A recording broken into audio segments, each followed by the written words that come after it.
السلام علیکم ورحمۃ اللہ وبرکاتہ۔ میں ہوں انتظام ملک اور آپ دیکھ رہے ہیں I S world Hindi Islamic YouTube channel. پیارے دوستوں، آج کی اس ویڈیو میں ہم بات کرنے والے ہیں غوث پاک کی ایک عالیشان کرامات کے بارے میں۔ دوستوں، یہ واقعہ بہت ہی پیارا ہے، تو آپ لوگ اس ویڈیو کو پورا ضرور دیکھنا اور اس واقعے کو دھیان سے سننا۔ اگر آپ لوگوں کو یہ واقعہ پسند آئے تو اس کو لائک کر کے تمام لوگوں میں شیئر بھی ضرور کر دینا۔ دوستو، ہمارے حضور غوث پاک رحمۃ اللہ علیہ نے کبھی جھوٹ نہیں بولا اور نہ کبھی وعدہ خلافی کی۔ اس سے وہ لوگ درس عبرت حاصل کریں کہ جو خود کو حضور غوث پاک رحمۃ اللہ علیہ کا عقیدت مند کہنے کے باوجود جھوٹ بولنے اور وعدہ خلافی کرنے سے باز نہیں آتے، پھر یہی جراثیم ان کی اولادوں میں منتقل ہو جاتے ہیں۔ مذہبی ذہن رکھنے والوں کو بھی شیطان جھوٹ اور عہد شکنی کی آفت میں مبتلا کر دیتا ہے۔ حدیث مبارک میں جا وجہ جھوٹ بولنے اور وعدہ خلافی کرنے کی سخت وعیدیں آئی ہیں۔ آئیے بطور عبرت دو فرمان مصطفیٰ صلی اللہ تعالیٰ علیہ وسلم سنتے ہیں۔ سچائی کو لازم کر لو، کیونکہ سچائی نیکی کی طرف لے جاتی ہے اور نیکی جنت کا راستہ دکھاتی ہے۔ آدمی برابر سچ بولتا رہتا ہے اور سچ بولنے کی کوشش کرتا رہتا ہے، یہاں تک کہ وہ اللہ کے نزدیک بہت جھوٹا لکھ دیا جاتا ہے۔ اور جھوٹ سے بچو، کیونکہ جھوٹ گناہ کی طرف لے جاتا ہے اور گناہ جہنم کا راستہ دکھاتا ہے۔ جو کسی مسلمان سے وعدہ خلافی کرے تو اس پر اللہ تعالیٰ، فرشتوں اور تمام انسانوں کی لعنتیں ہیں۔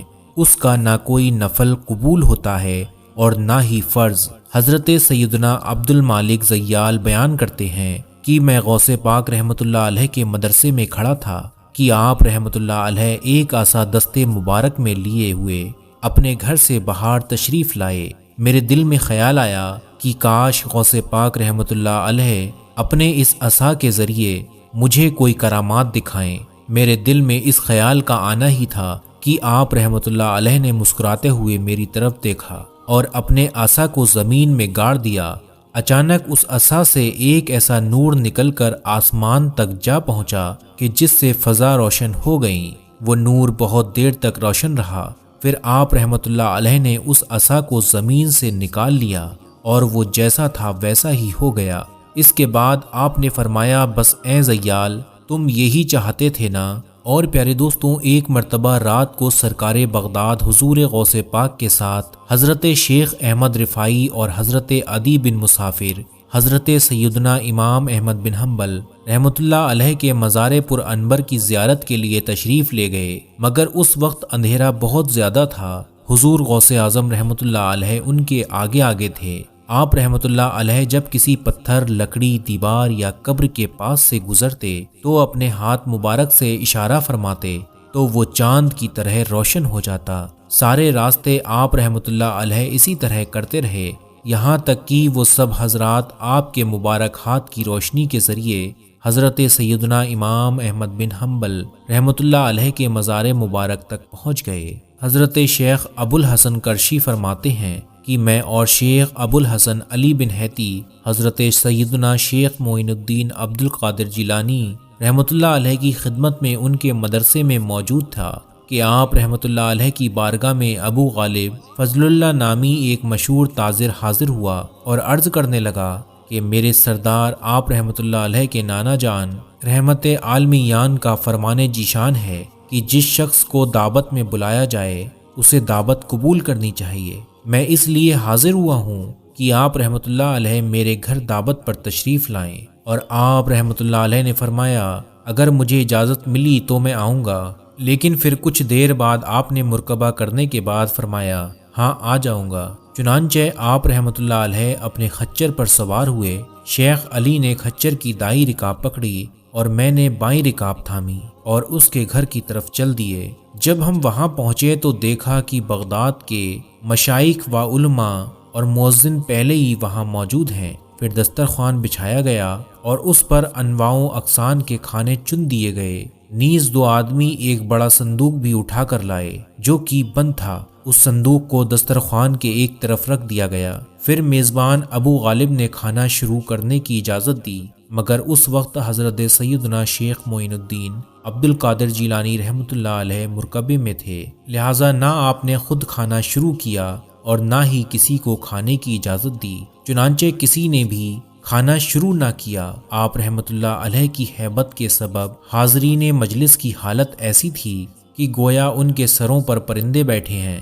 پھر آپ نے میری اور شیخ علی طرف اشارہ کیا کہ وہ صندوق اٹھا کر لائیں اور اسے کھولیں۔ جب صندوق آپ رحمۃ اللہ علیہ کے سامنے لا کر کھولا گیا تو اس میں ابو غالب کا لڑکا موجود تھا، جو پیدائشی اندھا ہونے کے علاوہ جوڑوں کے درد، کوڑ، فالج اور مرض میں بھی مبتلا تھا۔ آپ نے اس سے کہا، یعنی کھڑا ہو جا اللہ کے حکم سے۔ بس اس حکم کی دیری تھی کہ لڑکا نہ صرف دوڑنے لگا اور اس کی بینائی لوٹ آئی، بلکہ وہ ایسا تندرست ہو گیا کہ کسی بیماری میں مبتلا ہی نہ تھا۔ شیخ ابو الحسن کاشی فرماتے ہیں کہ جب میں شیخ ابو سعد کیلوی کی خدمت میں غوث اعظم کی کرامات کا یہ واقعہ بیان کیا تو انہوں نے کہا، حضرت سیدنا شیخ عبد القادر جیلانی قطب ربانی مزار زاد اندھوں اور برس بالوں کو اچھا کرتے ہیں اور اللہ کے حکم سے مردے بھی زندہ کرتے ہیں۔ سرکار بغداد حضور غوث پاک فرماتے ہیں، ایک بار میں کسی جنگل کی طرف نکل گیا اور کئی روز وہاں پر بھوکا پڑا رہا۔ کھانے پینے کو کچھ بھی نہ ہوتا تھا، مجھ پر پیاس کا سخت غلبہ تھا۔ ایسے میں میرے سر پر ایک بادل کا ٹکڑا نمودار ہوا، اس میں سے کچھ بارش کے قطرے گرے جنہیں میں نے پی لیا، اور اس کے بعد بادل ایک نورانی صورت میں ظاہر ہوا جس سے آسمان کے کنارے روشن ہو گئے، اور ایک آواز گونجنے لگی، اے عبد القادر، میں تیرا رب ہوں، میں نے تمام حرام چیزیں تیرے لیے حلال کر دی ہیں۔ تو غوث پاک فرماتے ہیں، میں نے جب پڑھنا شروع کیا تو ایک دم سے روشنی ختم ہو گئی اور اس نے دھوئیں کا روپ دھارن کر لیا، اور آواز آئی، اے عبد القادر، اس سے قبل میں 70 اولیاء کو گمراہ کر چکا ہوں، مگر تجھے تیرے علم نے بچا لیا۔ تو غوث پاک فرماتے ہیں، میں نے کہا، اے مردود، مجھے میرے علم نے نہیں بلکہ میرے رب کی فضل نے بچا لیا۔ پیروں کے پیر، دستگیر، روشن ضمیر، کتب ربانی، محبوب سبحانی، پیر پیرا، میر میرا، الشیخ سید ابو محمد عبد القادر جیلانی تحدیث نعمت اور اہل محبت کی نصیحت کے لیے فرماتے ہیں، میں جن دنوں شب و روز جنگل میں رہا کرتا تھا، شیاطین خوفناک شکلوں میں فوج در فوج طرح طرح کے ہتھیاروں سے لیس ہو کر مجھ پر حملہ آور ہوتے تھے، مجھ پر آگ برساتے تھے۔ میں اللہ کی مدد سے ان کے پیچھے دوڑتا تو وہ منتشر ہو کر بھاگ جاتے تھے۔ کبھی کوئی شیطان اکیلا آ کر مجھے طرح طرح سے ڈراتا تھا اور دھمکاتا تھا اور یہ بھی کہتا تھا یہاں سے چلے جاؤ، لیکن میں اس کو زوردار تماچا مار دیتا تو وہ بھاگنے لگتا، پھر میں پڑتا تو وہ جل جاتا۔ سرکار بغداد حضور غوث پاک فرماتے ہیں، ایک بار میں نے دیکھا کہ شیطان دور بیٹھا اپنے سر پر خاک اڑا رہا ہے اور روتے ہوئے کہہ رہا ہے، اے عبد القادر، میں آپ سے مایوس ہو گیا ہوں۔ میں نے کہا، اے ملعون دفع ہو، میں تجھ سے کبھی بھی بے خوف نہیں ہو سکتا۔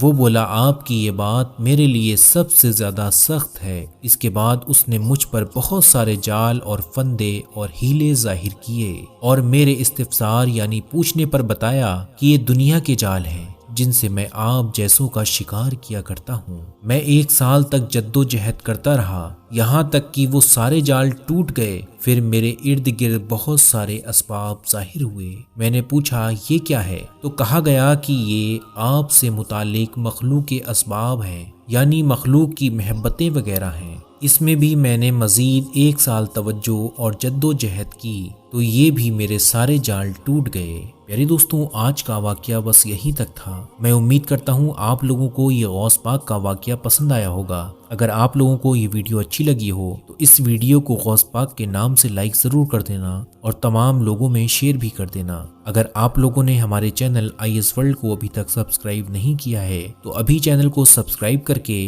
روز کی ایک ویڈیو دیکھتے رہیے۔ آج کے لیے بس اتنا ہی، پھر ملتے ہیں انشاءاللہ ایک نئی ویڈیو کے ساتھ۔ آپ لوگ اپنا خیال رکھیے گا۔ اللہ حافظ۔